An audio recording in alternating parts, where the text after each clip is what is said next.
This is the latest book that I'm reading, Dying to Be Me by Anita Moorjani. This is, I have to say, one of the most enlightening, eye opening books that I have read in a long time.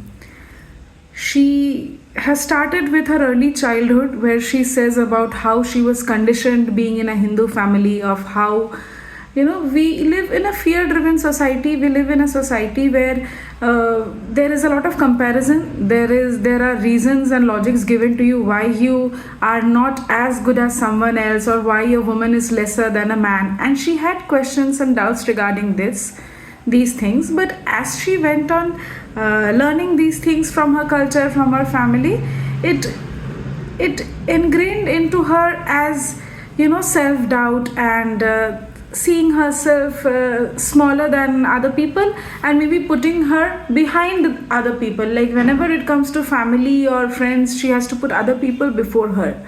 So this is how she deprioritized her because of her childhood upbringing. Later, after she gets married, she gets a cancer, and she was in the end stage cancer when she went into coma and had this near death experience. So she has explained her childhood, then she went on to explain her journey to death and back. Till then, it's a very interesting story. But the real lessons start coming after that. After the ND experience, she has encapsulated,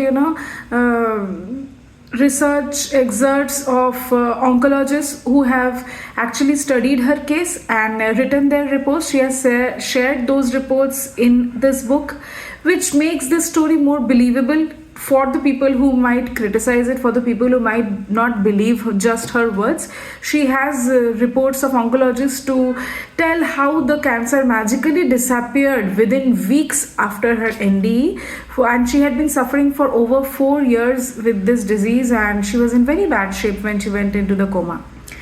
What comes after these reports is the magical, lesson that we can apply without having to experience that kind of suffering, without having to going through that NDE.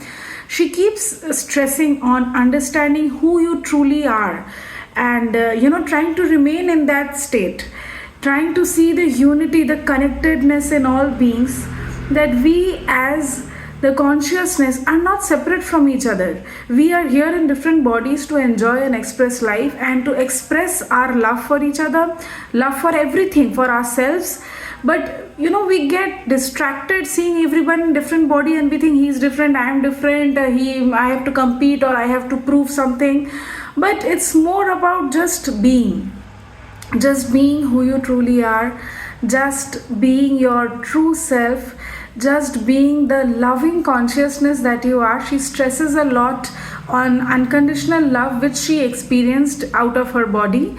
So, like, we think in this body that I have to do something to receive love, I have to prove myself, I have to achieve something. But really, you are lovable just because you are. Just being is enough to be loved. And as we realize that more, and as we allow that love for ourselves and for others, our lives change rapidly. She has stressed on being your true self, coming to people as your true self, and everything in life aligns accordingly. Set your intention, but don't run after it. Don't try to prove anything. So this book is really, really helping me out. It's a 200 pages book. I have read about 160 pages till now. And I really wish that book lasted longer. I wish to read it again and again. And I loved the teachings of this book and her experience so much. I feel like buying, multiple copies and gifting it to whomsoever I can, because it is that good a book. It is that amazing a tool that can help you to see your life in a better light, to see yourself in a better light, and to change your circumstances. I have come to believe that my body has self-healing properties, and this book is one step forward to tapping the healing power of my own body. I hope you get this book, you give it a read. It is 399 rupees, and it is published by the Hay House India. It's an amazing book.